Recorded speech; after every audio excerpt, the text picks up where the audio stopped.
Já ouviram essa história?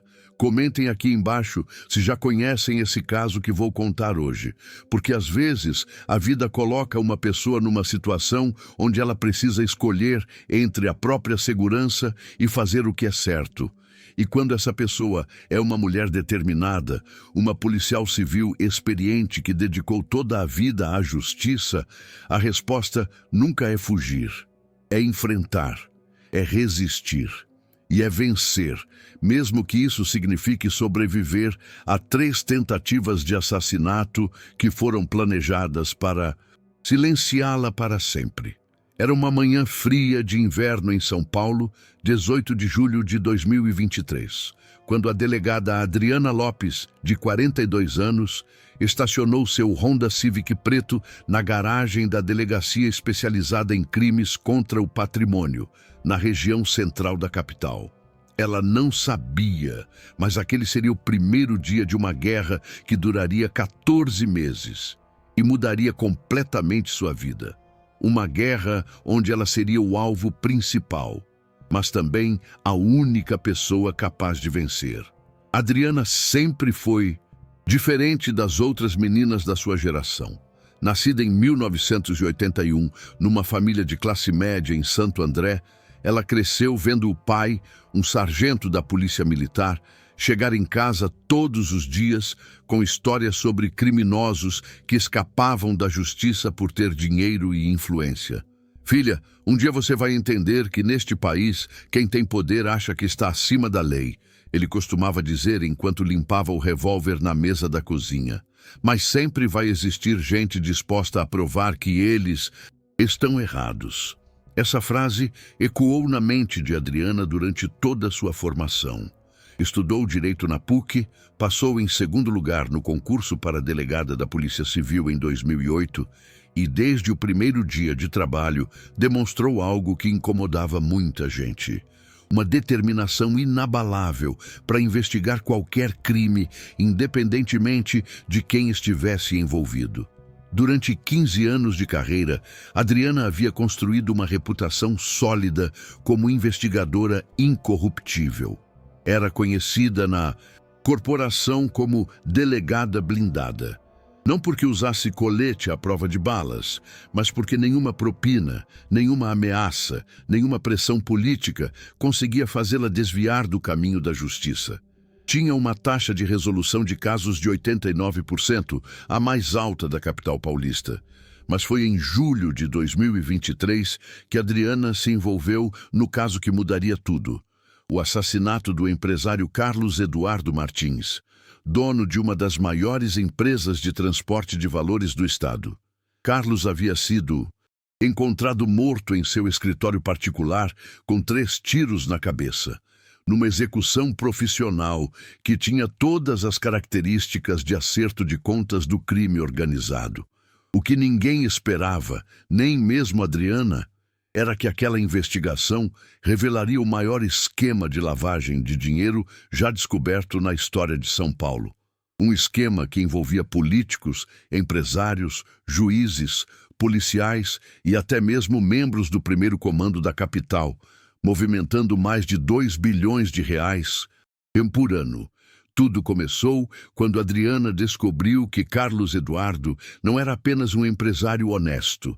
Ele era o operador financeiro de uma rede criminosa que desviava dinheiro público através de contratos fraudulentos, licitações direcionadas e obras superfaturadas. Durante 10 anos, havia lavado dinheiro para políticos corruptos, empresários inescrupulosos e até mesmo para facções criminosas. Delegada, esse caso não é para você se meter. O delegado-geral Roberto Almeida havia dito numa reunião reservada em seu gabinete. Era um homem de 58 anos, careca, que fumava cigarro atrás de cigarro e tinha o hábito de tamborilar os dedos na mesa quando estava nervoso. O Carlos se meteu com gente errada, tomou o que mereceu. Arquiva esse caso e se concentra em coisas mais simples. Mas Adriana não era do tipo que se concentrava em coisas simples quando a justiça estava em jogo.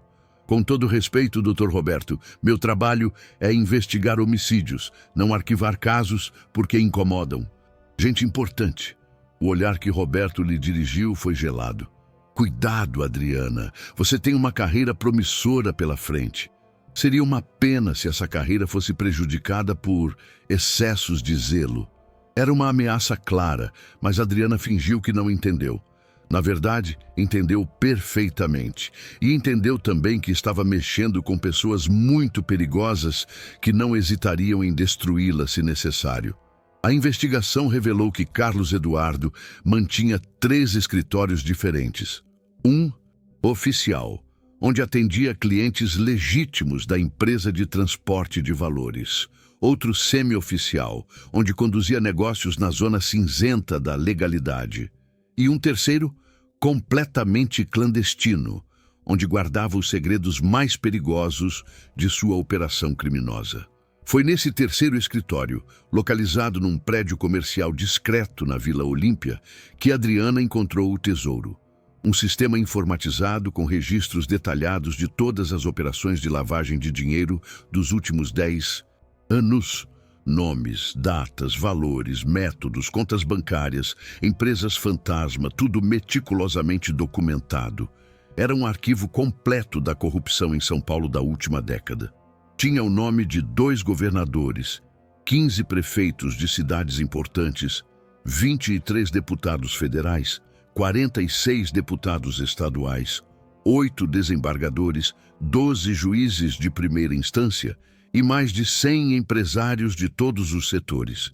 Adriana copiou tudo, catalogou tudo, analisou tudo, trabalhou sozinha. Durante 6 semanas, indo ao escritório clandestino sempre de madrugada, sem avisar ninguém da corporação. Intuitivamente, sabia que não podia confiar em ninguém. O esquema era grande demais, envolvia gente demais, movia dinheiro demais. Foi quando ela descobriu o nome do mandante do assassinato de Carlos Eduardo, deputado federal Marcos Vinícius Salazar, presidente da Comissão de Fiscalização Financeira e Controle da Câmara Federal. Carlos havia descoberto que Salazar desviava verbas públicas destinadas à saúde e educação e ameaçara expor tudo caso não recebesse uma participação maior nos lucros da operação. Salazar decidiu que era mais seguro eliminar Carlos do que dividir o poder com ele. O executor do crime era conhecido nos meios criminosos. Reinaldo Santos, o Rei, ex-policial militar expulso da corporação por envolvimento com o tráfico de drogas, que agora trabalhava como matador de aluguel para políticos e empresários. Um homem frio, profissional, que já havia eliminado pelos menos 15 pessoas nos últimos 8 anos, sem deixar rastros. Adriana tinha tudo: os contratos fraudulentos assinados por Salazar, os comprovantes de transferência do dinheiro desviado, as gravações de Carlos negociando com o deputado, até mesmo filmagens de câmeras de segurança mostrando Reinaldo entrando e saindo do prédio onde Carlos foi morto no horário exato do crime. Era um caso fechado, uma investigação perfeita que poderia resultar na maior operação anticorrupção da história de São Paulo. Mas quando ela levou o material para o delegado-geral Roberto Almeida, esperando que ele autorizasse as prisões e a deflagração de uma operação especial, a reação foi bem diferente do que esperava. "Adriana, você está pirando", Roberto disse, nem sequer olhando direito para os documentos que ela havia trazido. "Esse material todo pode ser falsificado, plantado, inventado. Você não tem provas consistentes de nada." "Como assim não tenho provas?" "Doutor Roberto, aqui tem gravação do deputado confessando que mandou matar o Carlos. Gravação pode ser editada, fabricada, e você obteve esse material invadindo propriedade privada, sem mandado judicial, sem supervisão. Isso não vale nada juridicamente." Adriana percebeu que estava sendo enganada. "Doutor, eu tinha autorização para investigar todos os bens da vítima. O escritório estava registrado em nome da empresa dele. Não tinha autorização para passar 6 semanas copiando documentos sozinha, sem comunicar seus superiores, sem seguir os protocolos. Isso configura irregularidade grave, que pode invalidar toda a investigação. A reunião durou 3 horas. Roberto usou todos os argumentos jurídicos possíveis para desqualificar o trabalho de Adriana. No final, deu uma ordem direta. Você vai arquivar esse caso como latrocínio. O Carlos foi morto durante um assalto que deu errado. Ponto final. Eu não vou fazer isso. Vai fazer sim, ou vai procurar outra profissão. Adriana saiu daquela reunião sabendo que sua carreira estava por um fio, mas também sabendo que não podia simplesmente desistir. Não quando tinha nas mãos evidências que poderiam colocar na cadeia algumas das pessoas mais corruptas do país. Decidiu procurar o Ministério Público. Contatou o promotor Fernando Pacheco, conhecido por suas investigações sobre corrupção política e crime organizado. Marcaram um encontro discreto num café na Liberdade, longe dos círculos de poder de São Paulo. Delegada, isso aqui é uma bomba atômica. Fernando disse, examinando parte dos documentos que Adriana havia trazido. Se for tudo verdade, é o maior caso de corrupção dos últimos 20 anos. É tudo verdade. Eu tenho certeza absoluta. Mas você entende que mexer com essa gente é assinar uma sentença de morte, né? Deputado Salazar tem conexões com o crime organizado, tem milícias a seu serviço, tem poder para destruir qualquer um que atrapalhe seus negócios. Eu entendo, mas não posso ficar parada vendo assassinos e corruptos livres só porque tenho medo. Fernando analisou os documentos por 2 horas. Está bem. Vou abrir um inquérito civil público e representar por abertura de inquérito policial federal. Mas você vai ter que depor formalmente e assumir a autoria da investigação. Sem problemas. E outra coisa importante. A partir do momento que você formalizar essa denúncia, vai se tornar alvo. Essas pessoas vão fazer de tudo para te neutralizar antes que o caso chegue aos tribunais. Adriana sorriu com uma confiança que não sabia se realmente sentia. Promotor, eu sou delegada de polícia há 15 anos. Já enfrentei bandidos de todo tipo. Acho que consigo me cuidar. O que ela não sabia era que estava prestes a descobrir a diferença entre enfrentar bandidos comuns e enfrentar uma organização criminosa com poder político, econômico e militar. A denúncia formal foi apresentada numa quinta-feira. Na sexta-feira, Adriana começou a receber ligações anônimas em casa. Sempre de madrugada, sempre a mesma voz masculina. Delegada, você fez uma escolha muito ruim. Ainda dá tempo de mudar de ideia. No sábado, encontraram o pneu do seu carro furado no estacionamento do supermercado. No domingo, alguém pichou a parede da casa dela com a frase: "Delegada morta não investiga ninguém". Na segunda-feira, quando chegou ao trabalho, encontrou uma rosa preta em sua mesa, com um bilhete: "Condolências antecipadas". Adriana entendeu que havia cruzado uma linha perigosa, mas também entendeu que não havia mais volta. Ou ela iria até o fim com a investigação, ou passaria o resto da vida olhando por cima do ombro, esperando que tentassem silenciá-la. Foi quando tomou uma decisão que salvou sua vida. Começou a gravar tudo, toda conversa suspeita, toda ameaça, toda pressão que recebesse. Comprou equipamentos de gravação profissionais, instalou câmeras de segurança em casa, começou a variar as rotas entre casa e trabalho. E foi exatamente isso que a preparou para o que aconteceria na semana seguinte.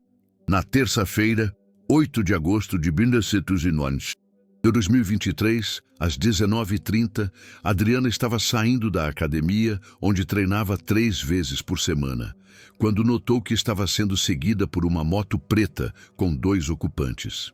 Eles mantinham distância, mas era óbvio que estavam acompanhando seus movimentos. Adriana não entrou no carro. Em vez disso, voltou para dentro da academia e ligou para o 190, relatando a situação. Quando a viatura chegou, a moto havia desaparecido, mas ela sabia que aquilo era apenas o começo. Na quinta-feira seguinte, 10 de agosto, aconteceu a primeira tentativa real de assassinato. Adriana estava voltando para casa depois do trabalho, dirigindo pela Marginal Pinheiros, quando percebeu que o mesmo carro branco estava atrás dela a mais de 20 quilômetros. Era um Corsa sem placas, vidros escuros, 2 ocupantes. Quando ela reduziu a velocidade, eles reduziram. Quando ela acelerou, eles aceleraram. Quando ela mudou de faixa, eles mudaram junto.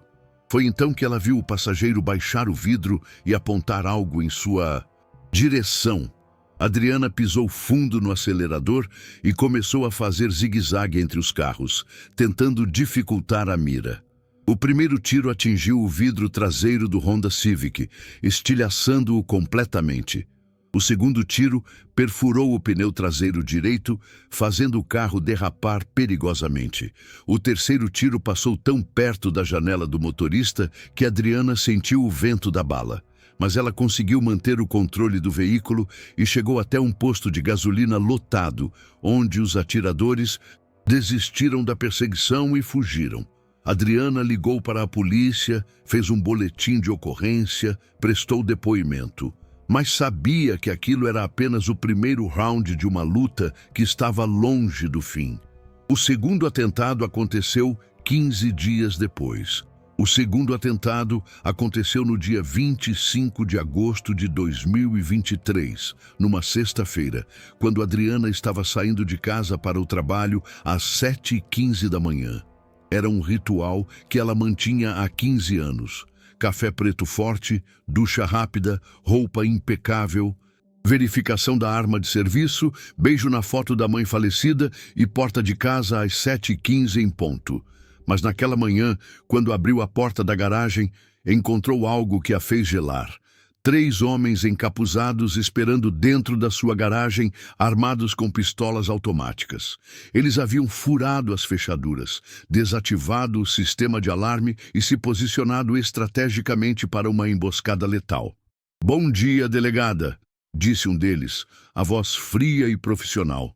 "Chegou a hora de você parar de ser teimosa." Adriana tinha 2 opções: entrar em pânico ou usar os 15 anos de treinamento policial que havia acumulado. Escolheu a segunda. Em movimento fluido, se jogou atrás do carro, sacou a Glock .40 do coldre e começou a trocar tiros com os invasores. A vantagem dela era conhecer perfeitamente o ambiente. Sabia onde estavam os pilares de concreto que poderiam servir de proteção. Sabia exatamente quantos metros de distância havia entre ela e cada possível rota de fuga. Sabia que o vizinho do lado esquerdo acordava cedo e provavelmente já teria ouvido os primeiros disparos e chamado a polícia. A desvantagem era estar em inferioridade numérica, 3 contra 1, numa situação onde eles tinham um elemento surpresa e ela estava sendo reagindo. O tiroteio durou exatos 4 minutos e 17 segundos. Adriana conseguiu atingir um dos atacantes na perna direita, fazendo-o gritar e se desequilibrar. Mas também levou um tiro de raspão no ombro esquerdo, que rasgou a blusa e deixou uma queimadura dolorosa na pele. Foi quando ouviram as sirenes da polícia se aproximando que os atacantes decidiram recuar. Mas antes de sair, o que parecia ser o líder gritou: "Na próxima vez, você não vai ter tanta sorte, delegada." Adriana ficou agachada atrás do carro por mais 5 minutos, até ter certeza de que eles haviam ido embora. Quando finalmente se levantou, as mãos tremiam ligeiramente, não de medo, mas de adrenalina pura. Era a primeira vez em 15 anos de carreira que havia trocado tiros em situação real de vida ou morte. A polícia chegou em menos de 10 minutos. Adriana prestou depoimento, mostrou as evidências do arrombamento, descreveu os atacantes em detalhes. Mas sabia que aquilo era apenas o segundo round de uma guerra que estava longe do fim. O delegado-geral Roberto Almeida apareceu na casa dela 2 horas depois, acompanhado de 2 investigadores da corregedoria. Oficialmente, era para averiguar a situação e oferecer apoio institucional. Mas Adriana percebeu que ele estava mais interessado em desencorajá-la de prosseguir com a investigação do que propriamente em protegê-la. Adriana, isso está ficando muito perigoso. Roberto disse, sentado na sala de estar dela, observando os buracos de bala nas paredes. Talvez seja a hora de você tirar umas férias, dar uma esfriada no caso, deixar outras pessoas assumirem. Doutor Roberto, com todo respeito, eu não vou fugir de bandido. Eles que tentaram me matar, não o contrário. Ninguém está falando em fugir. Estou falando em ser prudente, em reconhecer que alguns casos são grandes demais para uma pessoa só. Adriana o encarou diretamente nos olhos. O senhor está me tirando do caso? Roberto hesitou. Estou sugerindo que você considere... Não é uma sugestão, é uma ordem. É uma recomendação muito forte. Adriana sorriu, mas era um sorriso gelado. Doutor, eu entendo a preocupação do senhor com minha segurança, mas também entendo que se eu parar de investigar agora, vou passar o resto da vida olhando por cima do ombro, esperando o próximo atentado. A única forma de acabar com isso é chegando até o final. Adriana, e tem mais uma coisa. Ela se levantou, foi até o escritório e voltou com uma pasta. Eu tenho cópias de toda a investigação em 3 locais diferentes. Se alguma coisa acontecer comigo, essas evidências vão parar automaticamente nas mãos da Polícia Federal, do Ministério Público Federal e da imprensa. Então talvez seja melhor me manter viva e trabalhando do que tentar me silenciar. Roberto a observou por um longo momento. Adriana podia ver que ele estava calculando as opções, pesando riscos e benefícios. Está bem, mas a partir de agora você vai trabalhar com escolta policial. Aceito. E vai usar colete balístico. Aceito. E vai me comunicar todos os movimentos da investigação antes de executá-los. Adriana hesitou. Sabia que Roberto poderia estar sendo pressionado pelos mesmos criminosos que queriam silenciá-la.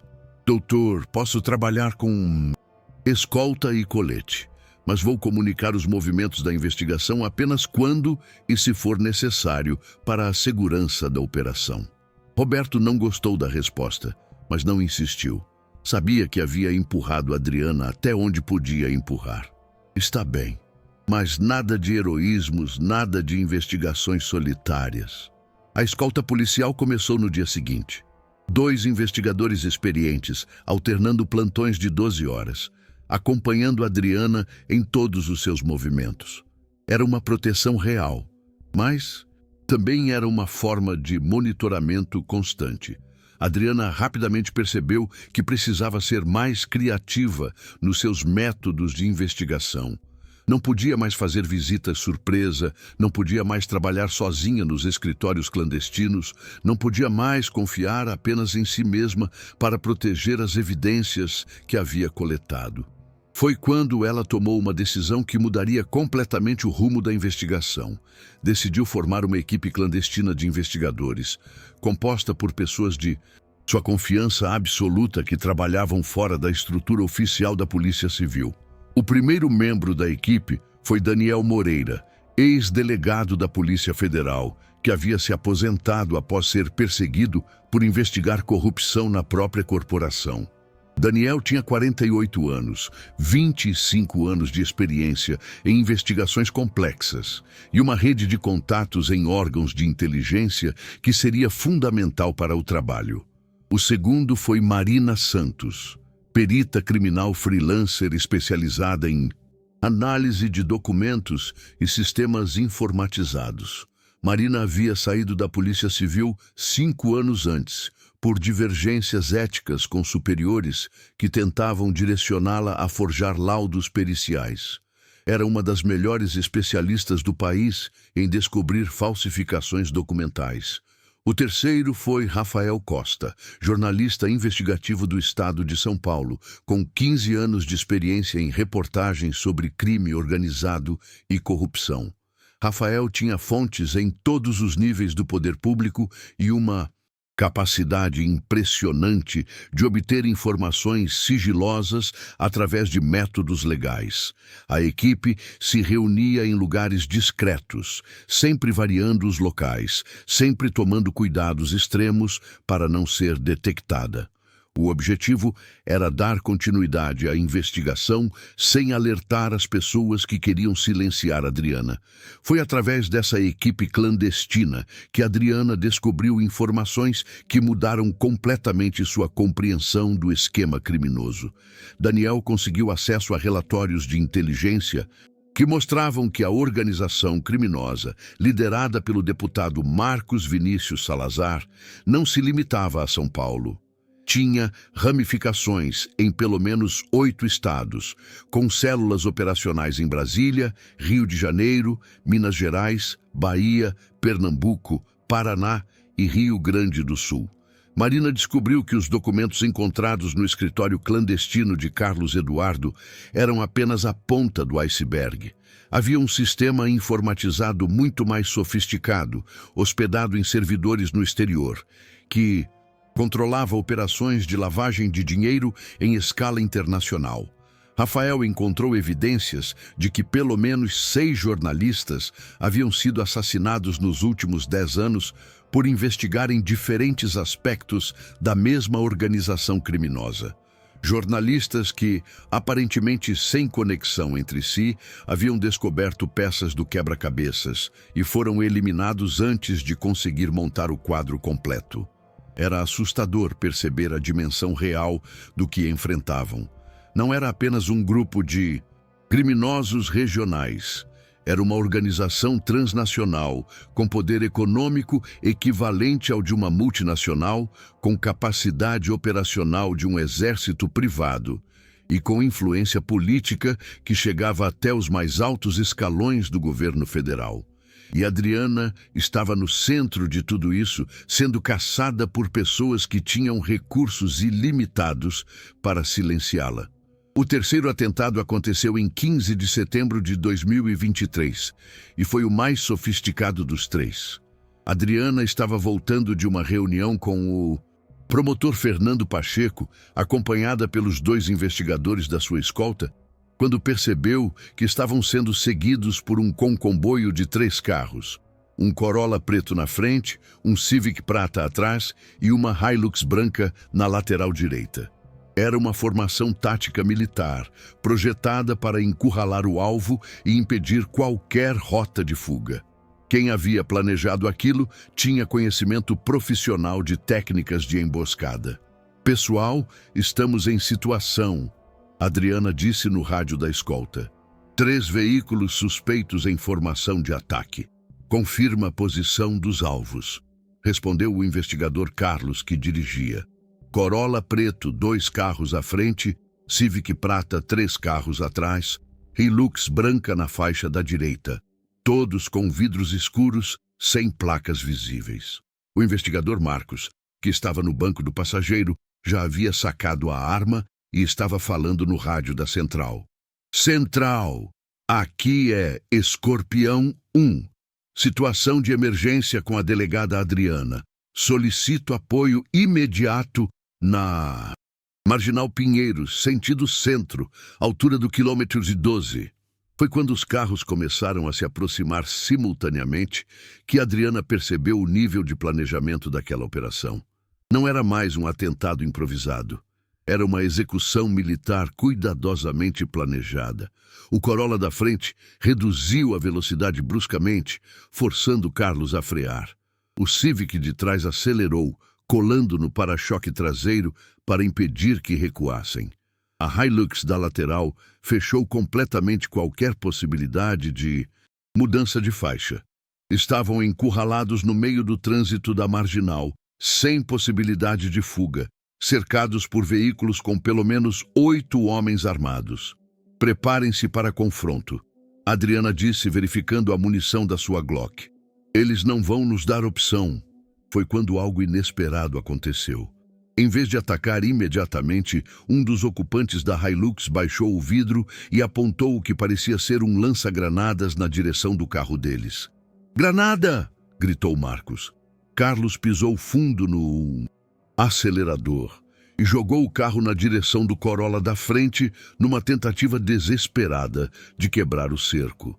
O impacto foi violento, mas conseguiu abrir uma brecha na formação atacante. A granada explodiu no asfalto, exatamente onde o carro deles estava 2 segundos antes.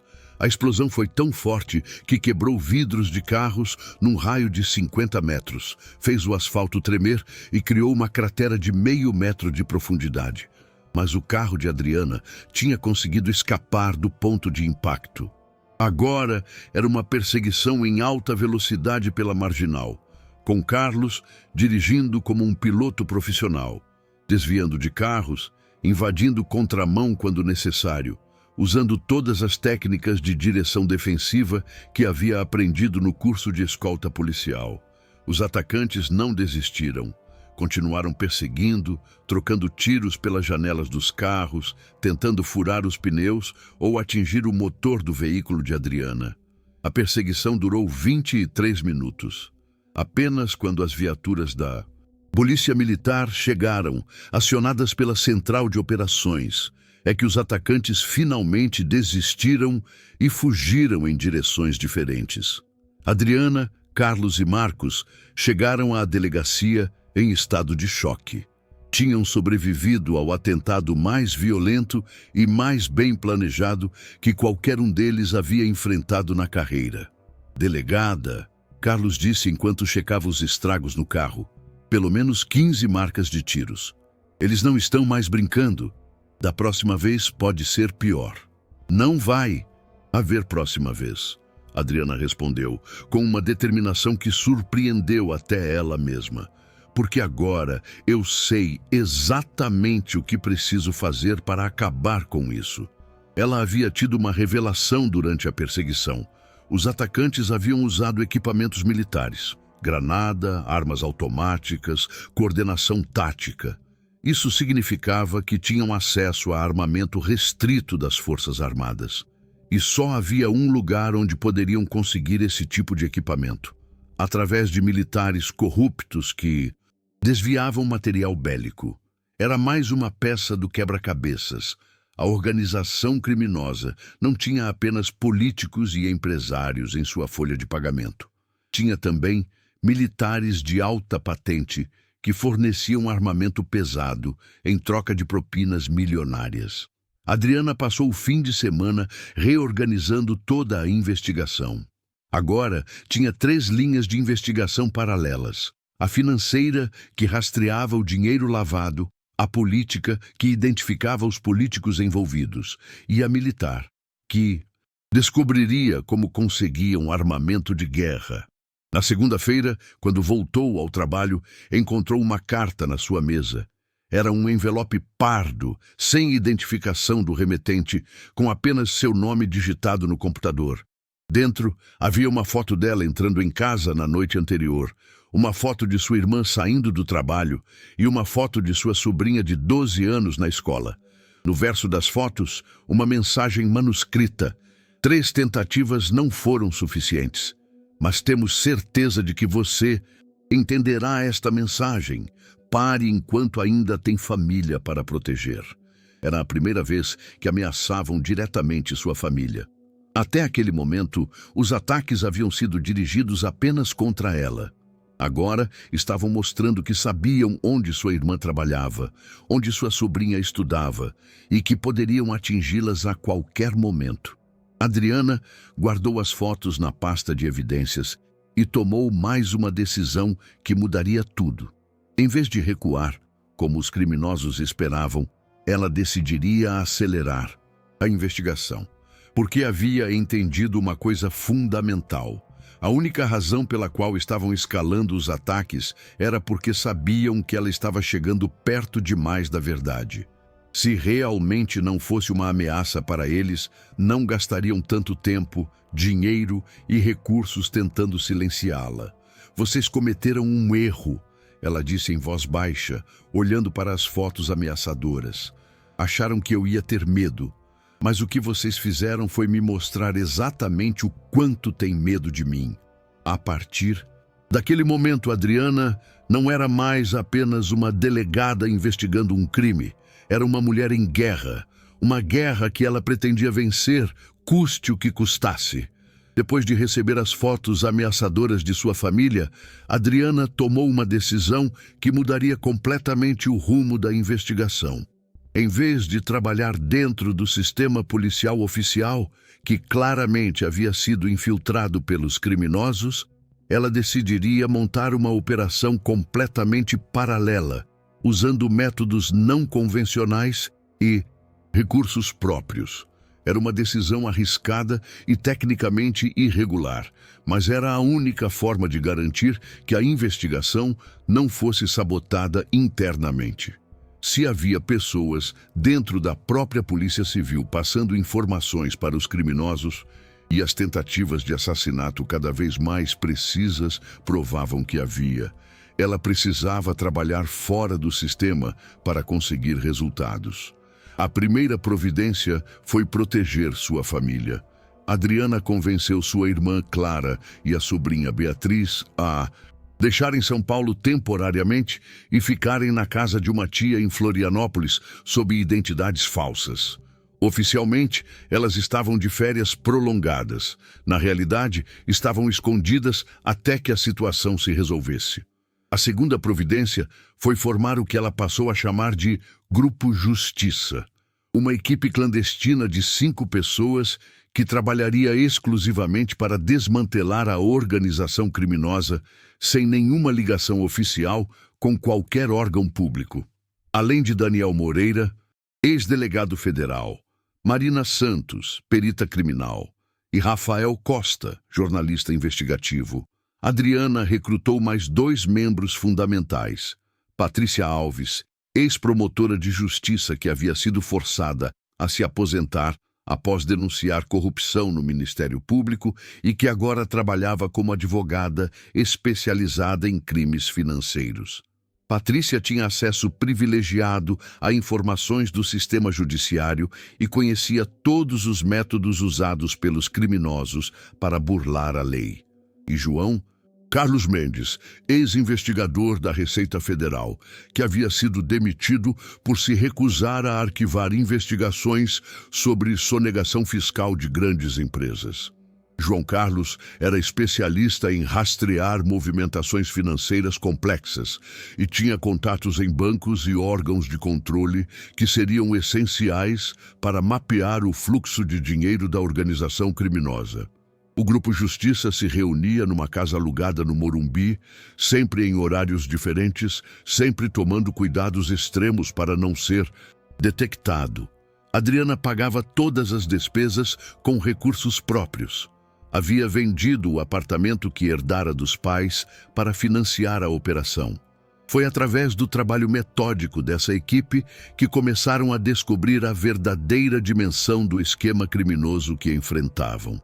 João Carlos descobriu que a organização liderada pelo deputado Marcos Vinícius Salazar movimentava mensalmente cerca de 180 milhões de reais através de um sistema sofisticado de empresas fantasma, offshores no exterior e contas bancárias laranjas. Era uma operação financeira de escala internacional, comparável às maiores multinacionais do país.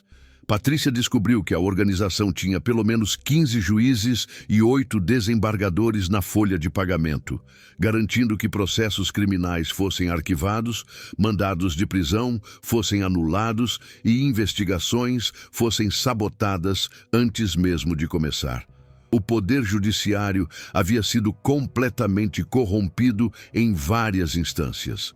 Marina conseguiu quebrar o sistema informatizado da organização e descobrir que eles mantinham dossiês detalhados sobre centenas de autoridades públicas, políticos, policiais, promotores, juízes, auditores. Chantagem, corrupção e intimidação eram as principais ferramentas de controle. Rafael mapeou uma rede de pelo menos 40 assassinatos cometidos pela organização nos últimos 15 anos. Jornalistas, policiais, promotores, auditores, empresários honestos, testemunhas, qualquer pessoa que representasse ameaça era eliminada, de forma profissional e silenciosa. Daniel descobriu que a organização tinha células operacionais em 12 estados brasileiros e conexões com cartéis de drogas colombianos, máfias italianas e organizações criminosas chinesas especializadas em lavagem de dinheiro. Era um conglomerado criminoso globalizado. Mas a descoberta mais chocante veio quando Marina conseguiu acessar os arquivos mais secretos do sistema.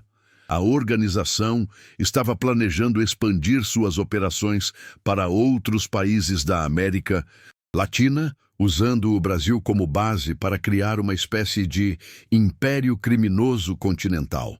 O objetivo final era controlar completamente os sistemas políticos e econômicos de pelo menos 5 países sul-americanos, transformando a região numa espécie de paraíso para organizações criminosas de todo o mundo. Era um plano ambicioso e assustador que explicava por que estavam dispostos a tanto para silenciar Adriana. Ela não estava apenas investigando um esquema de corrupção local. Estava ameaçando um projeto criminoso de proporções históricas. Com todas essas informações em mãos, Adriana percebeu que o Grupo Justiça havia chegado a um ponto onde precisavam tomar uma decisão. Ou entregavam todas as evidências para as autoridades oficiais e corriam o risco de ver tudo ser sabotado internamente, ou partiam para uma ação direta contra a organização criminosa. Foi Patrícia quem sugeriu a solução. Adriana, a gente não pode confiar no sistema oficial porque ele foi corrompido. Mas a gente pode usar o próprio sistema contra eles. Como assim? A gente vai montar uma operação policial falsa. Vamos nos fazer passar por uma força-tarefa especial da Polícia Federal e prender os principais alvos antes que eles percebam que não somos oficiais. Era uma ideia audaciosa e completamente ilegal, mas também era a única forma de garantir que os criminosos seriam capturados antes de conseguir fugir ou eliminar evidências. Daniel, com sua experiência na Polícia Federal, elaborou um plano detalhado de como executar prisões simultâneas dos 15 principais membros da organização criminosa, incluindo deputado Marcos Vinícius Salazar, o matador Reinaldo Santos e os empresários que faziam a lavagem de dinheiro. Marina falsificou mandados de prisão convincentes, com carimbos e assinaturas que pareciam autênticos. Rafael preparou uma campanha de mídia para ser disparada no momento exato das prisões, garantindo que o caso ganhasse repercussão nacional antes que alguém pudesse abafá-lo. João Carlos mapeou todas as contas bancárias, bens e propriedades dos criminosos, para que pudessem ser bloqueados simultaneamente às prisões.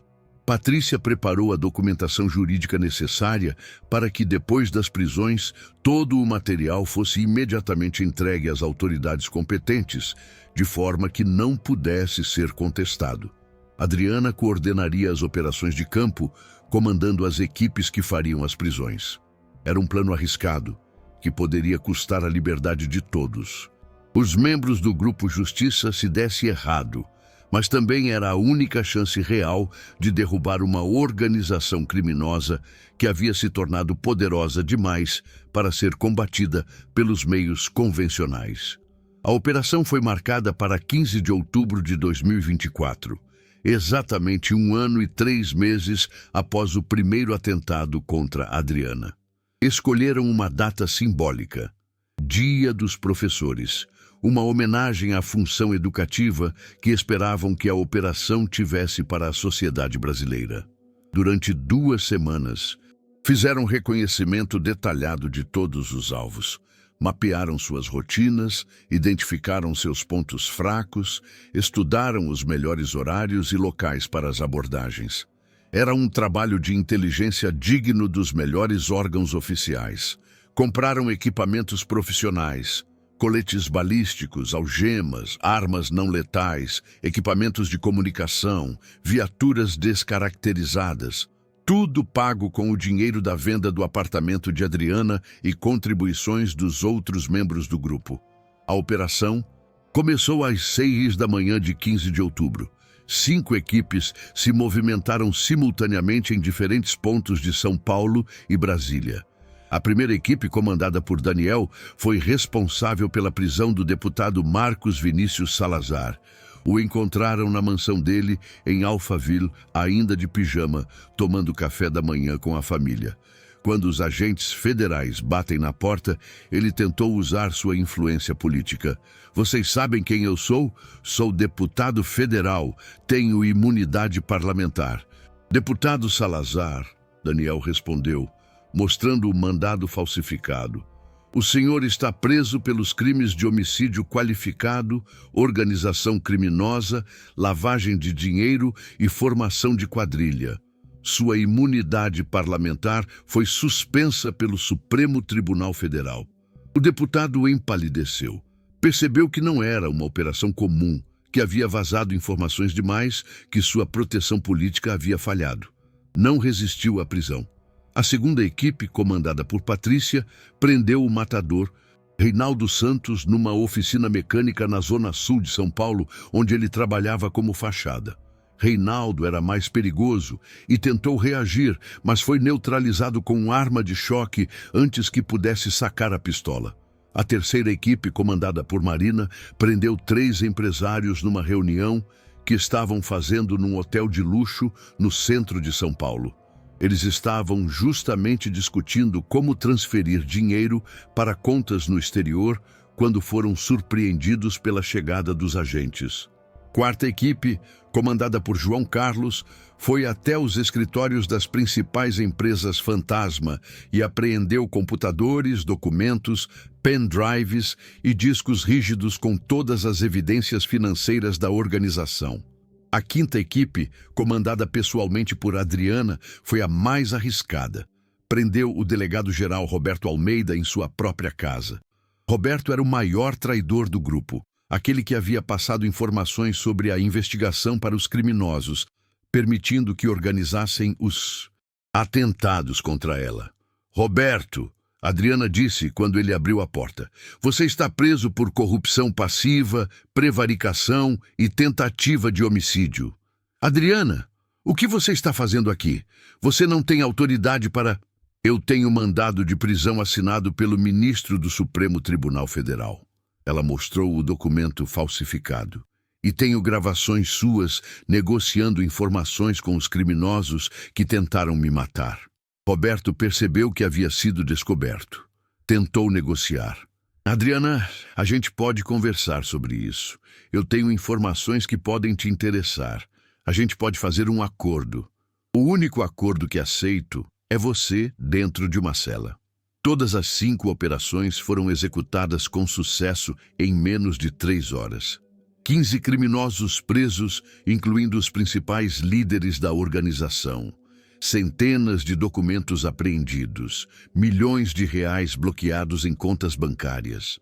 Mas o mais importante, Rafael acionou sua rede de contatos na imprensa no momento exato das prisões. Em questão de horas, todos os jornais do país estavam noticiando a Operação Blindagem, nome que Adriana havia escolhido em referência ao apelido que recebera na corporação. A repercussão foi imediata e massiva. A sociedade brasileira finalmente teve acesso à dimensão real da corrupção que corroía o país. Políticos de todos os partidos, empresários de todos os setores, autoridades de todos os poderes. O esquema era tão amplo que ninguém conseguia negar sua gravidade. O Procurador-Geral da República foi forçado a assumir oficialmente a investigação. O presidente do Supremo Tribunal Federal determinou a criação de uma força-tarefa especial para processar todos os envolvidos. O Congresso Nacional instalou uma CPI para investigar a infiltração do crime organizado no poder público. Mas o momento mais gratificante para Adriana foi quando, 3 dias depois das prisões, deputado Marcos Vinícius Salazar pediu para falar com ela na prisão. Delegada, ele disse através das grades, você não imagina o que fez. Você destruiu uma operação de 15 anos. Você acabou com bilhões de reais em investimentos. Você fez inimigos poderosos em vários países. Adriana sorriu. Deputado, o senhor não imagina o quanto isso me deixa feliz. Você vai pagar caro por isso. Mesmo na cadeia, a gente tem contatos, a gente tem poder. O senhor já tentou me matar 3 vezes e não conseguiu. Acho que agora, com o senhor na cadeia e toda a organização desmantelada, vou conseguir dormir tranquila. Salazar a encarou com ódio puro. Isso não vai ficar assim. Vai ficar sim. Porque agora o Brasil inteiro sabe quem vocês são e o que faziam. Não tem mais como esconder. Não tem mais como corromper. Não tem mais como intimidar. Vocês perderam. Adriana saiu da prisão sentindo-se completamente realizada. Havia vencido uma guerra que durou 14 meses. Havia sobrevivido a 3 tentativas de assassinato. Havia desmantelado a maior organização criminosa da história do país. Mas, principalmente, havia provado que uma mulher determinada, mesmo sozinha, mesmo sem apoio institucional, mesmo enfrentando inimigos poderosos, poderia fazer a diferença. A policial civil blindada havia cumprido sua missão. Nos meses que se seguiram à Operação Blindagem, Adriana se viu numa posição que nunca havia imaginado. De delegada perseguida e ameaçada de morte, ela se transformou numa heroína nacional. A história da policial civil blindada que enfrentou sozinha uma das maiores organizações criminosas do país se espalhou por todo o Brasil como um exemplo de coragem, determinação e integridade. Mas o reconhecimento não veio sem complicações. Primeiro, Adriana teve que enfrentar as consequências legais de ter conduzido uma operação policial não autorizada. Mesmo que os resultados tenham sido espetaculares, 15 criminosos presos, bilhões de reais recuperados, dezenas de esquemas de corrupção desbaratados. Tecnicamente, ela havia agido fora da lei.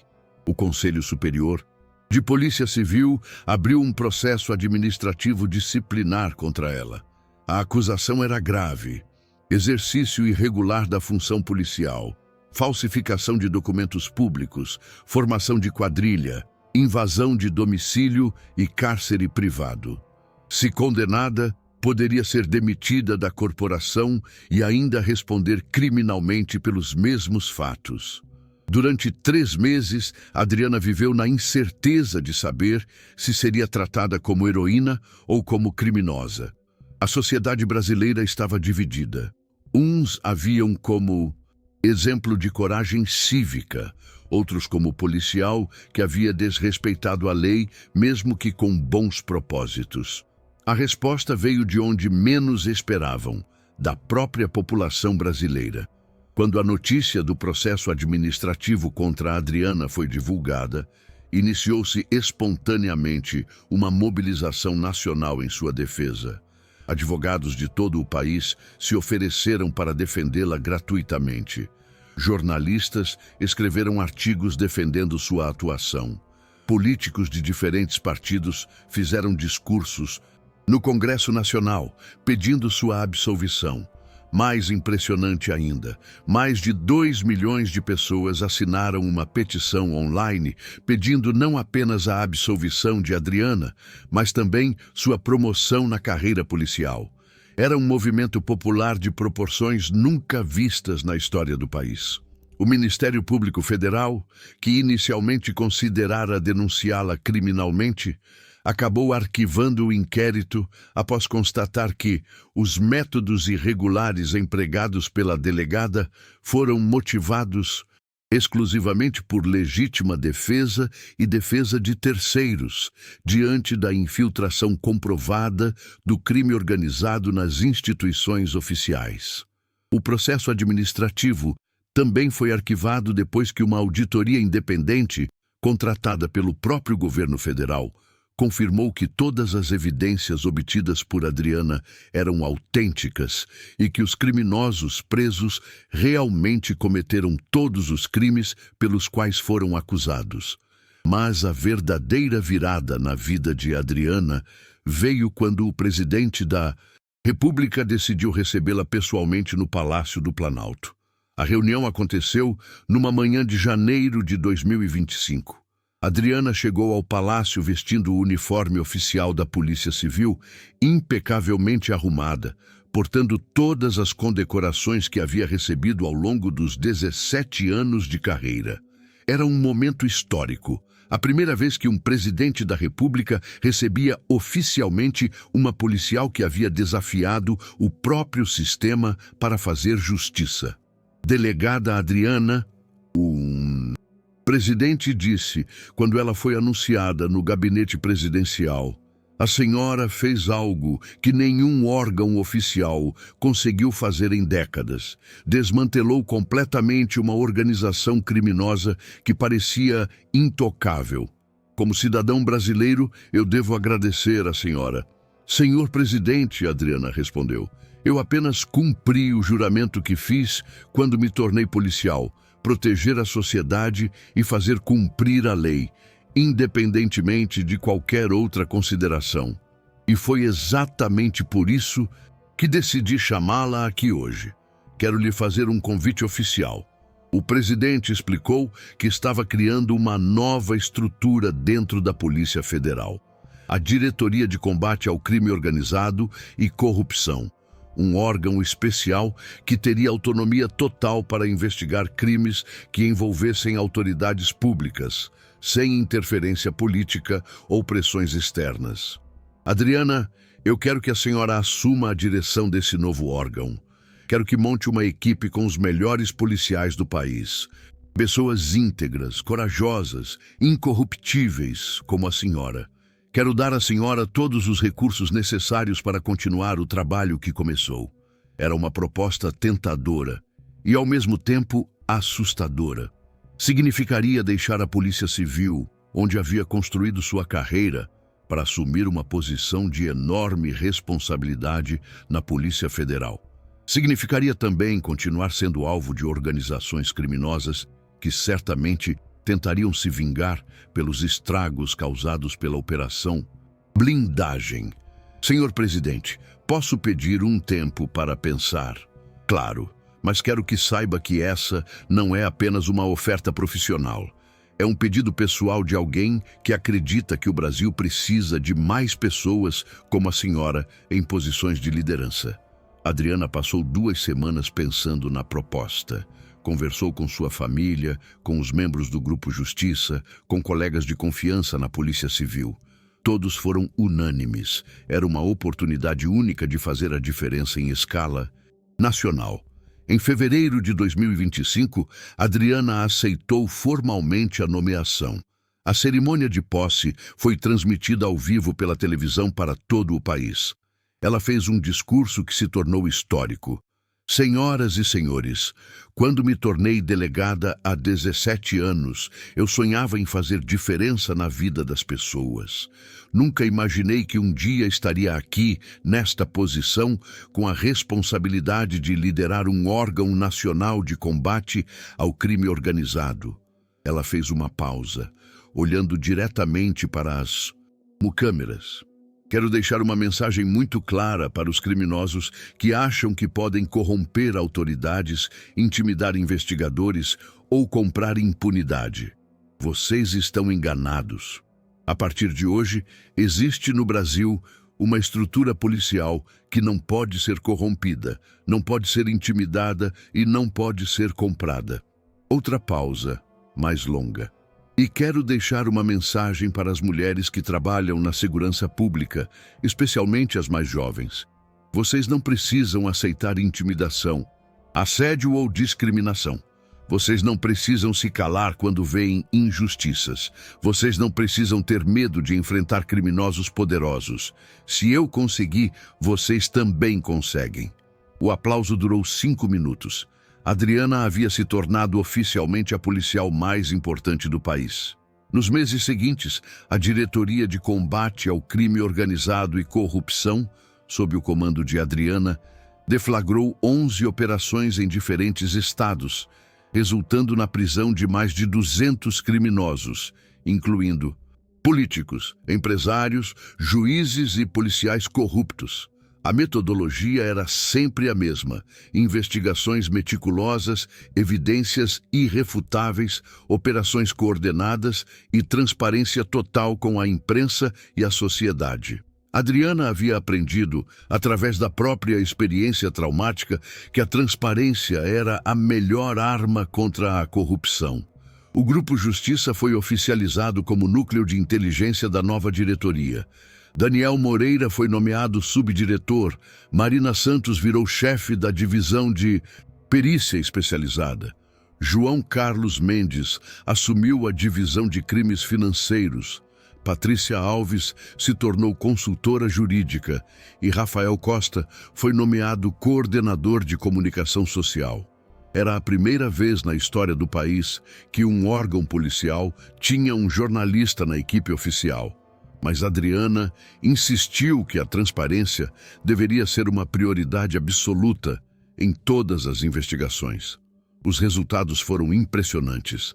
Em 2 anos, a diretoria comandada por Adriana conseguiu desmantelar 13 organizações criminosas que operavam em escala interestadual, recuperar 8,5 bilhões de reais em ativos desviados, prender 43 políticos corruptos de diferentes partidos, identificar e fechar 127 empresas, fantasma usadas para lavagem de dinheiro, descobrir e bloquear 89 contas bancárias no exterior, desarmar 3 milícias que cobravam propina de empresários, desarticular 2 quadrilhas especializadas em assassinato de testemunhas.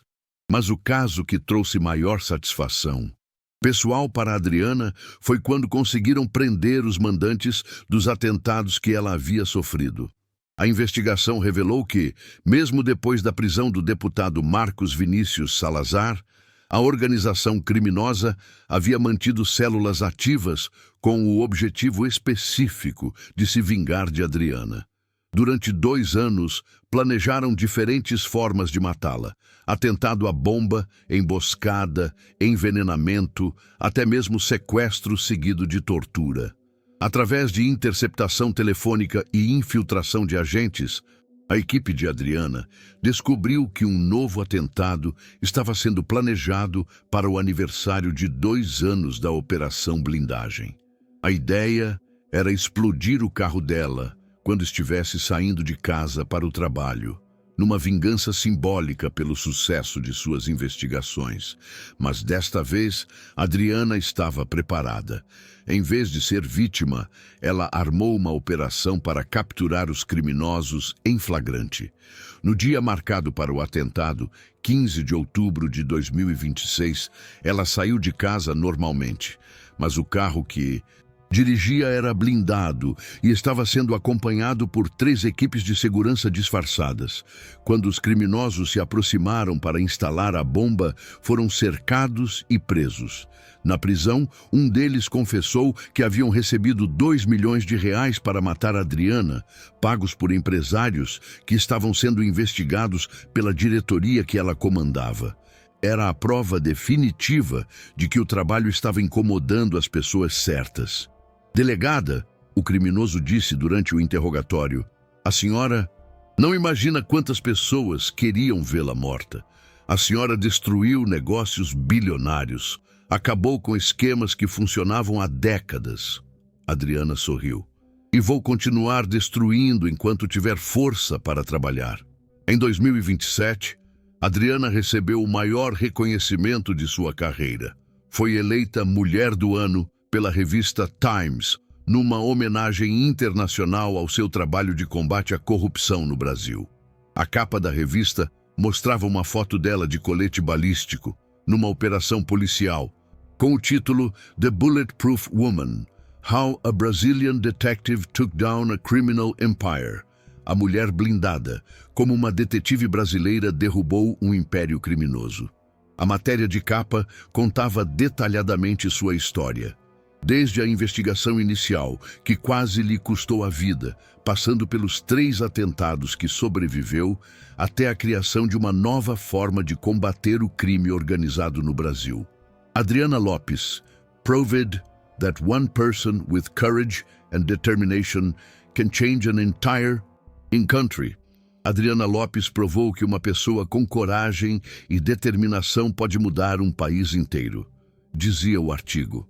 O reconhecimento internacional abriu portas para que Adriana se tornasse consultora de outros países que enfrentavam problemas similares com corrupção e crime organizado.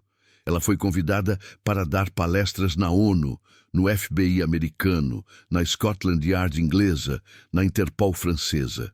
Mas o momento mais emocionante veio quando voltou à sua cidade natal, Santo André, para receber o Itintum, título de cidadã honorária, numa sessão solene da Câmara Municipal. A cerimônia aconteceu num teatro lotado, com a presença de toda a sua família, amigos de infância, colegas de escola, professores da faculdade. Era um reconhecimento simbólico que representava o fechamento de um ciclo. A menina que cresceu, sonhando em fazer justiça, havia se tornado a mulher mais respeitada do país na área de segurança pública.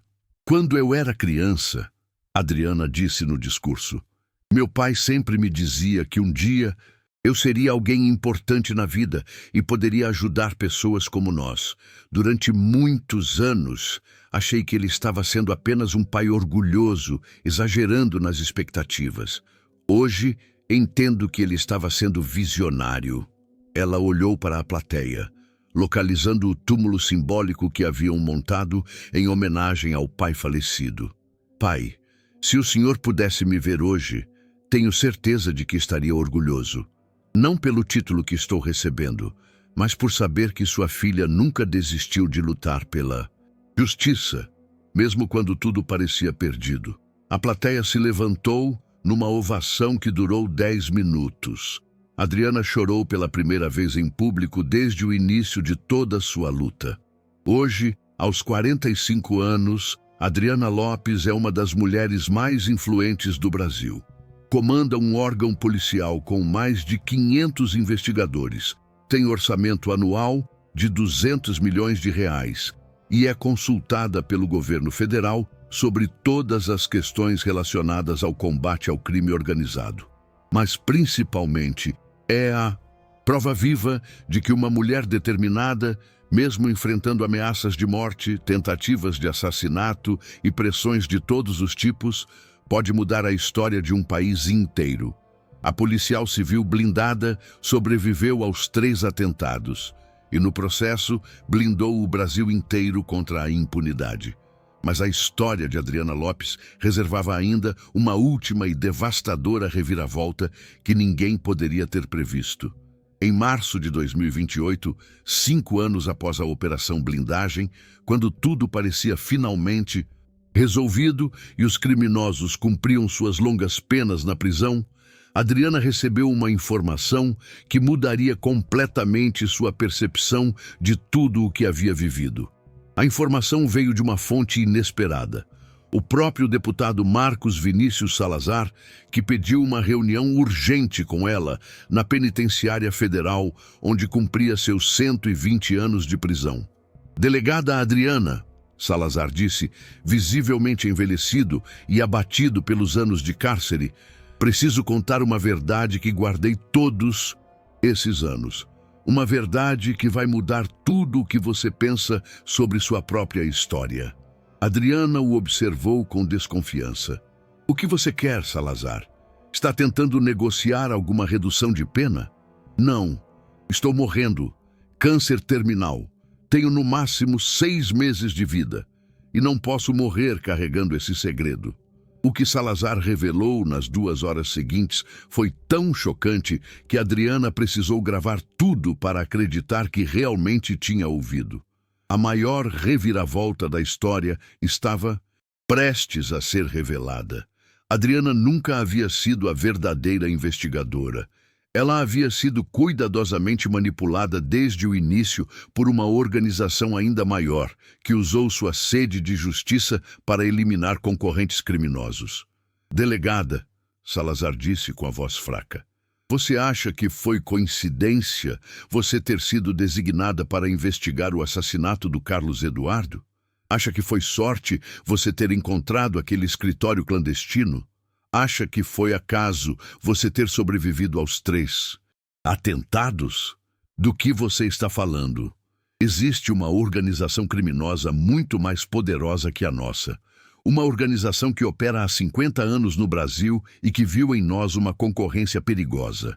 Eles decidiram nos eliminar, mas não através de guerra direta. Eles usaram você. Salazar explicou que a verdadeira organização criminosa era composta por generais aposentados, ex-diretores de órgãos de inteligência e empresários ligados ao setor de defesa. Eles controlavam contratos bilionários com as Forças Armadas, desviavam verbas do orçamento militar e vendiam armas para grupos criminosos. Eles plantaram as evidências que você encontrou. Eles orquestraram os atentados contra você para que parecesse real. Eles até mesmo escolheram os membros do seu grupo Justiça. Todos eram agentes infiltrados trabalhando para eles. Adriana sentiu o mundo desabar. Isso é impossível. Daniel, Marina, João Carlos, Patrícia, Rafael, eles me ajudaram a desmantelar vocês. Exatamente. Eles ajudaram você a desmantelar a nossa organização, para que a organização deles ficasse sozinha no mercado criminoso. Você foi a arma perfeita, uma policial íntegra, corajosa, incorruptível, que acreditava genuinamente estar fazendo justiça. As mãos de Adriana tremiam enquanto ela processava a informação. Mas e os atentados? Eu quase morri várias vezes. Todos cuidadosamente calculados para serem quase fatais, mas não letais. Eles precisavam que você sobrevivesse para continuar sendo útil. O primeiro atentado, os tiros no carro, miraram propositalmente para errar. O segundo, a emboscada na garagem, eles sabiam que seu vizinho ligaria para a polícia. O terceiro, a perseguição com granada, a explosão aconteceu exatamente onde eles sabiam que você não estaria. Adriana se levantou bruscamente. Você está mentindo! Tentando me enganar. Delegada. Salazar tirou do bolso um papel dobrado. Este é o nome do verdadeiro chefe da operação que você viveu. A pessoa que orquestrou tudo, que escolheu você, que dirigiu cada passo da sua investigação. Adriana abriu o papel e leu o nome. Suas pernas fraquejaram. General Roberto Mendes Santos, seu próprio pai adotivo. A verdade mais devastadora veio à tona. O homem que havia criado Adriana desde os 8 anos de idade, que a inspirara a ser policial, que sempre falava sobre justiça e integridade, era o verdadeiro líder da maior organização criminosa do país. Seu pai te escolheu quando você era criança, te moldou para ser a policial perfeita. Te preparou durante décadas para esse momento. Você foi criada para ser a arma dele contra os concorrentes. Adriana saiu da prisão em estado de choque. Tudo em que acreditara sobre si mesma, sobre sua família, sobre sua carreira, era mentira. Ela havia sido manipulada desde a infância por um criminoso que se fazia passar de pai amoroso. Mas então, algo extraordinário aconteceu. Em vez de se desesperar ou desistir, Adriana sentiu uma raiva purificadora tomando conta de seu ser.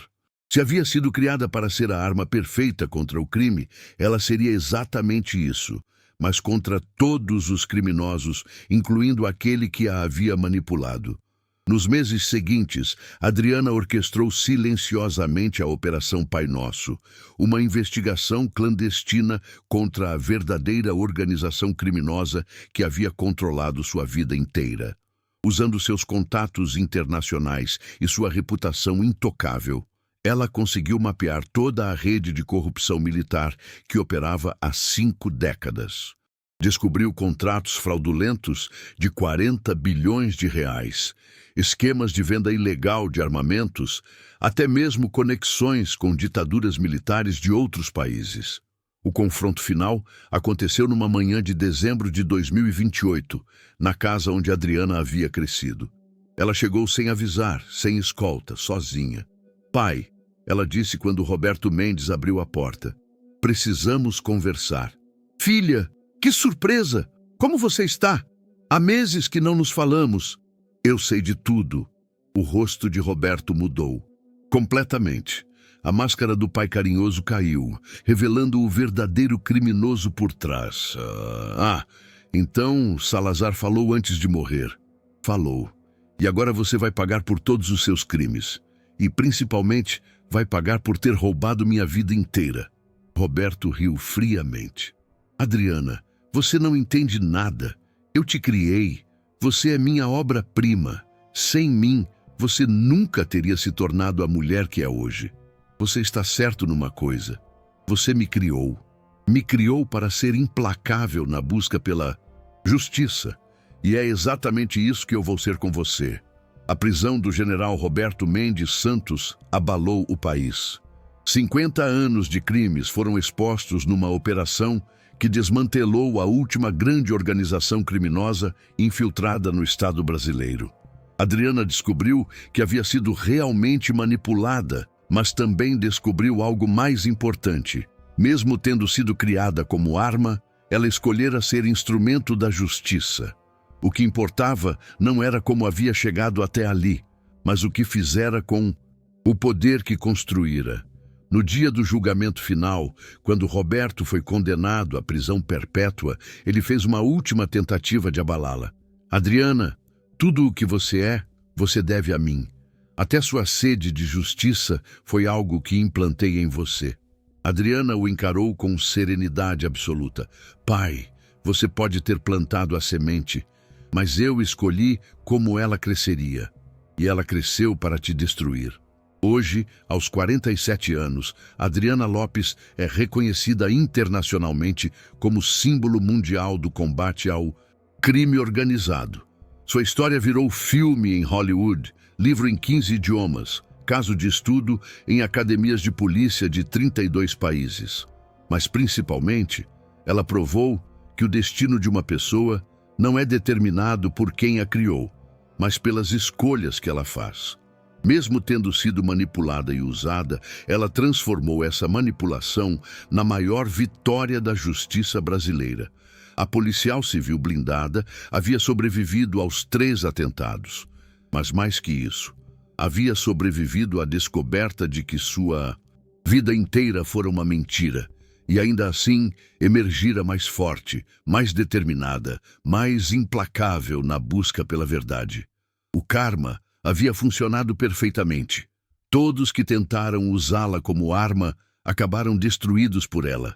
E Adriana descobriu que a maior vingança contra quem tenta controlar sua vida é viver essa vida com dignidade, propósito e coragem inabalável. A mulher que deveria ter sido apenas uma ferramenta nas mãos de criminosos se tornou a heroína que purificou um país inteiro. Justiça às vezes demora, mas quando chega, ela vem completa. E agora, queridos ouvintes, vocês conhecem a história completa da mulher mais corajosa da história da polícia brasileira. Comentem aqui embaixo. Vocês acreditam que somos definidos por nossa origem ou por nossas escolhas? Porque a história de Adriana nos ensina que não importa de onde viemos, importa para onde decidimos ir. Algumas pessoas nascem para serem heróis, outras se tornam heróis apesar de tudo.